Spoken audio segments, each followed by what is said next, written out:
Ciro Gomes deu entrevista para o Jornal Nacional e aí o resultado foi trágico, como todo mundo já esperava, né? O Ciro Gomes começou jogando para a plateia dizendo: ah não, eu apoio a Lava Jato, gente, pode ficar tranquilo, tudo bem. Aí levantaram que ele disse basicamente que ia receber o Moro na bala e ele veio com a velha desculpa que ele deu, inclusive quando deu um tapa no Arthur, dizendo que não, tiraram no contexto, não é nada disso, não, veja bem, não é bem isso que eu quis dizer e tal, na verdade eu apoio a Lava Jato, mas a Lava Jato é meio seletiva, ela tem abusado, não sei o que. Ele tem tentado pegar o voto tanto do petista que odeia a Lava Jato, como do cidadão comum que apoia a Lava Jato e no final das contas acabou não agradando ninguém, né? Ele também levantou ali que, mas é um absurdo porque a Lava Jato não pega o PSDB. Não, gente, vamos parar pra pensar um pouquinho.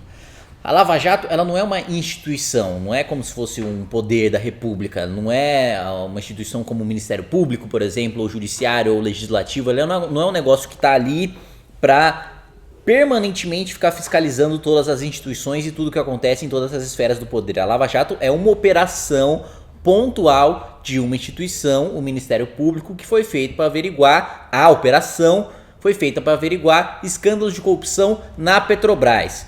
Quem comandou a Petrobras durante os últimos 13 anos? Quem foi governo durante os últimos 13 anos? Quem teve a presidência da República? Quem teve a chave do cofre durante os últimos 13 anos? Foi o PT, com apoio da base aliada do PMDB e do PP. É evidente que partidos de oposição, como o PSDB, como o DEM, como outros partidos, não vão aparecer com tanta frequência na Lava Jato quanto os partidos governistas, porque eles simplesmente não eram governo.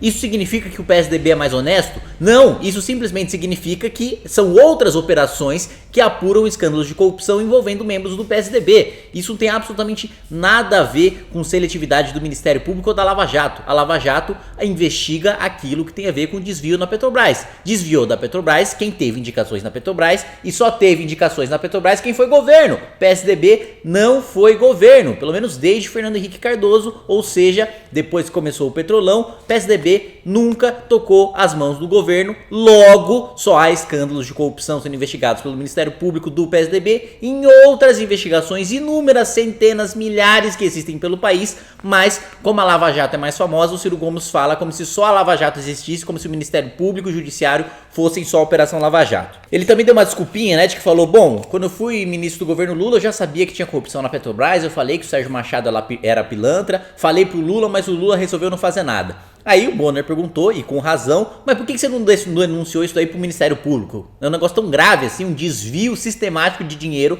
de uma estatal e você não passou nada pro Ministério Público? Aí ele veio com a desculpinha, né, veio com um juridiquês.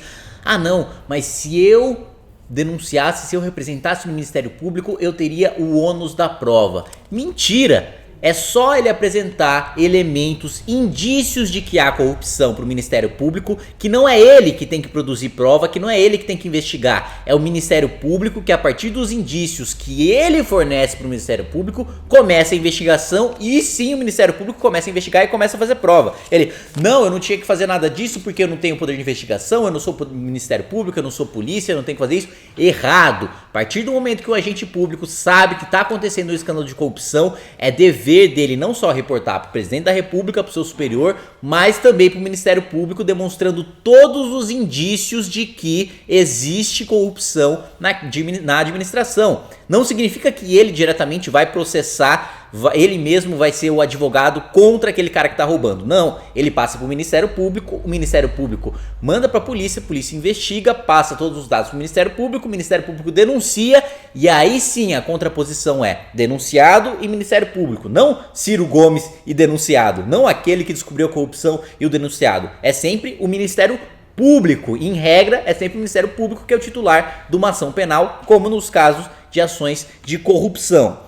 Mas tem mais também, vamos lá. O Ciro disse também que jamais esperou o apoio do PT, né? E essa foi uma das partes mais engraçadas, porque ele falou, não, que isso, né? Eu jamais esperei o apoio do PT, porque com certeza o PT ia ter candidato, já não tinha dúvida nenhuma, não sei o que lá. Mas no comecinho ali, bem na época que ele tava dando aquelas declarações defendendo o Lula, falando que ia sequestrar, levar pra uma embaixada, receber o Moro na bala, e no final das contas o Coronel Machão não fez nada, ficou lá assistindo o Lula ser preso e de camarote lá pela televisão. Na época que ele tava dando essas afirmações, ele ainda tava tentando articular uma aliança com o PT, e era justamente por causa disso que ele não era tão ácido com o PT como ele é hoje. Hoje ele fala, não, tem corrupção mesmo no PT, não, o Lula realmente errou, realmente tem coisa errada, não sei o que lá, foi golpe, mas ainda assim teve coisas legítimas nesse golpe, porque o governo Dilma também levou o país pro buraco, etc. Ele só começou essas críticas ao governo petista, só começou essas críticas ao Lula e Dilma depois que inviabilizou completamente sua aliança com o PT. Mentira que ele não foi buscar o apoio do PT. Outro ponto que ele levantou foi o seguinte, né? Quando o Bonner levantou a simplicidade, né? A demagogia, o populismo dele ao falar: vou tirar o seu nome do SPC, vou acabar com as suas dívidas, né? Fingindo que é uma coisa simples, fingindo que simplesmente o presidente da república vai chegar lá, vai pegar o seu carnê, vai pagar no seu lugar e tudo bem, seu nome vai estar limpo, quando não é bem assim.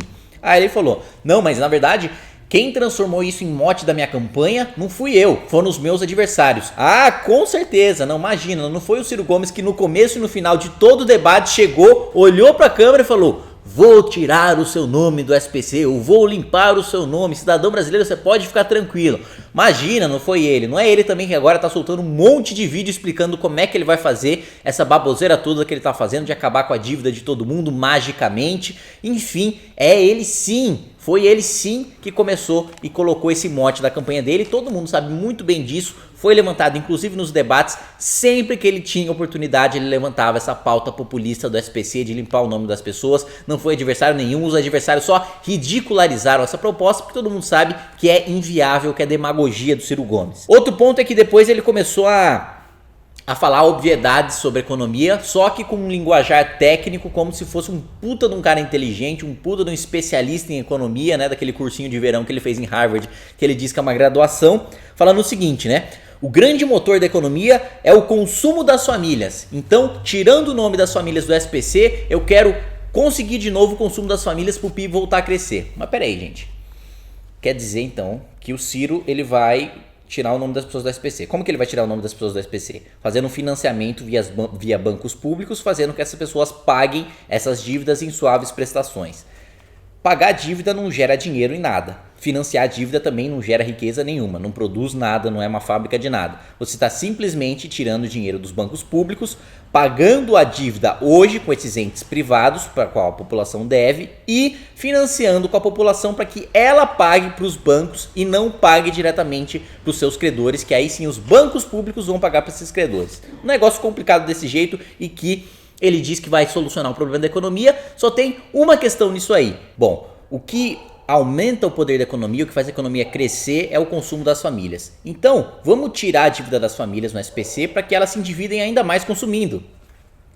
É muito boa a ideia do Ciro Gomes, genial, né? Vamos acabar com a dívida, gerando mais dívida, fazendo o país crescer com dívida, né? É muito bom, viu, gente? Se a sua economia na sua casa está indo mal, se seu pai está desempregado, só faz um monte de dívida e começa a consumir, que automaticamente o PIB da sua casa vai começar a crescer. Mais um ponto, vamos lá. Ele fala, quando ele vai dar resposta péssima, aliás, né, que o estado do Ceará, quando foi governado pelo irmão dele, foi de 19º para 2º estado mais violento do país. E ele falou: não, mas não teve erro nenhum. Não, só chegaram umas facções criminosas lá. Tudo bem, né? O governador não fez nada de errado, ele só deixou encher de facção criminosa a ponto do estado ficar o 2º estado mais criminoso, mais violento do país. Pois é, não tem responsabilidade nenhuma do irmão dele, né? Imagina, fez tudo que podia, só transformou o estado num dos mais violentos do Brasil. Ele fala que a vice dele é uma tentativa de compor, né? Uma tentativa de unificar o país, porque a Cátia Abreu é uma grande líder do agronegócio. Mentira! Cátia Abreu já foi líder do agronegócio, já foi presidente da Confederação da Agricultura, não é mais, saiu de lá como persona não grata justamente por defender os governos petistas que sempre foram contra o agronegócio honesto, sempre foram contra o agronegócio produtivo e só beneficiaram os amigos do rei, só beneficiaram seus amiguinhos, só beneficiaram aqueles que tinham mais poder, que tinham mais lobby dentro do governo. E ele diz também que a grande solução para a economia é retomar o investimento das empresas, o consumo das famílias e aumentar os gastos do governo. Meu Deus, Ciro Gomes é um gênio, ele basicamente falou a fórmula de cálculo do PIB, consumo das famílias, investimento das empresas, gastos do governo, ele só não citou importações e exportações. Na prática, sabe o que ele disse? Absolutamente nada. Vamos aumentar o PIB melhorando os índices que fazem a gente calcular o PIB. Ou seja, e aí? Cadê a solução? Cadê a política pública? Mais do que isso, ele diz que precisamos acabar com essa briga entre coxinhas e mortadelas, né? Realmente, ele não polariza nem um pouco, né? Só chama todo mundo que foi a favor do impeachment de golpista e deu um tapa na nuca do Arthur quando ele discordou, quando ele simplesmente levantou o ponto de que ele era contraditório em relação à Lava Jato. O Bonner fez exatamente a mesma coisa, só que o Ciro não teve coragem de dar um pescotapa no Bonner, né? Vamos lá, que mais? Ele disse também, teve a cara de pau de dizer, olha, só eu tenho a coragem, né, de propor a taxação de grandes fortunas e acabar com a cartelização dos bancos. Todo candidato de esquerda está propondo exatamente a mesma coisa. Todo candidato de esquerda está indo falando contra banco, até candidato de direita também está falando contra banco. E tem que falar mesmo, porque aqui no Brasil é um grande oligopólio. Não é necessário coragem nenhuma para falar contra o oligopólio, contra o cartel dos bancos. É sim uma verdadeira máfia, todo mundo fala contra e com razão. E de taxar grandes fortunas, essa baboseira que já foi tentada na França, fracassou miseravelmente, está sendo defendida aqui também por Guilherme Boulos, pela candidata do PSTU, pelo Haddad, pela Manuela Dávila, todos os candidatos de esquerda estão defendendo essa baboseira e você não precisa de coragem nenhuma para defender isso daí, mesmo porque a parte mais rica da população brasileira é bem pequena, então em termos de eleitorado você não precisa de coragem nenhuma para dizer isso, ainda mais quando você tem o apoio de elites corruptas que estão pouco se lixando se vão ter suas fortunas taxadas ou não, porque o seu ganho está diretamente ligado às suas parcerias com o governo. Outro ponto é que ele diz o seguinte: todo presidente tem poderes imperiais nos 6 primeiros meses, então eu não vou precisar dialogar com o Congresso, eu não vou precisar ter articulações políticas,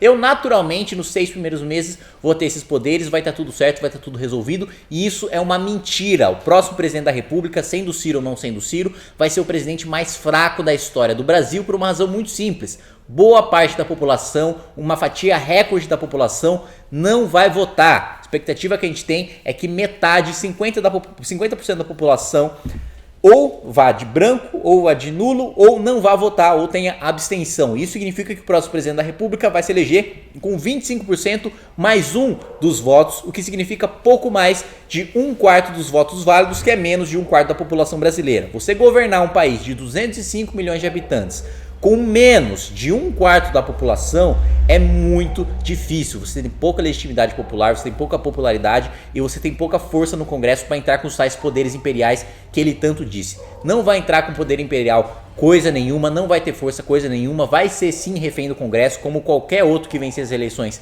seria, e vai ter que lidar com todos esses problemas. Daí, Ciro Gomes em mais uma entrevista mentirosa, dessa vez pro Jornal Nacional. Cada vez que a gente tiver essas entrevistas vão ter mais comentários, vão falar sobre os outros candidatos, e eu peço para você que quiser continuar acompanhando e apoiando o nosso trabalho, que deixe sua curtida, compartilhe o vídeo, marque seus amigos, clica no sininho, se inscreve no canal, youtube.com/mblivre. Inscreva-se no nosso canal, youtube.com/mblivre. Precisamos da sua ajuda. Acesse mbl.org.br/contribua.